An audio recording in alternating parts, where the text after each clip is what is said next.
dia, meus amores! Tudo bem com vocês? Bom, eu espero que sim, né? Hoje nós vamos continuar falando sobre os animais, mas hoje nós vamos falar sobre os animais no seu estado mais fofinho, quando eles são filhotes.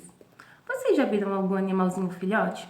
Um cachorro, um gatinho, um passarinho? Não? Eles são muito bonitinhos, né?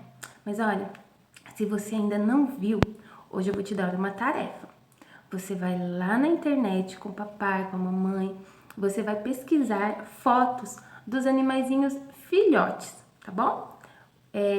Pode ser qualquer animal, né? Pode ser um animal preferido que você goste, pode ser um ou mais animais, se você quiser.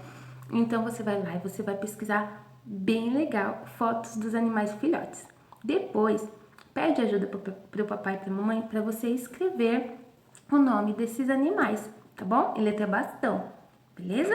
Então pede ajuda aí para o papai e para a mamãe para você escrever, tá? Essa é a primeira tarefinha, tá bom?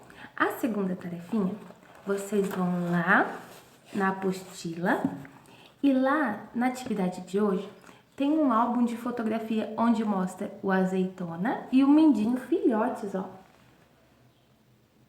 E embaixo tem um espacinho vazio. Então você vai destacar da página lá no final da apostila as fotos deles já adultos e vai colocar aqui no álbum de fotos, tá bom?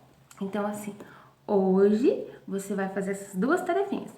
Aí você vai pesquisar e na próxima aulinha Zoom, que é terça-feira, a prof vai perguntar para vocês qual animalzinho vocês pesquisaram filhotes, tá bom? Entenderam? Então, beleza. Vai lá Ana Júlia, Rúbia, né, Maria Cecília, né, Ivan, Ana Luísa, né, Davi. Vamos fazer bem caprichado, bem bonito, tá bom? Um beijo pra vocês. A prof ama muito vocês e eu tô com muita saudade.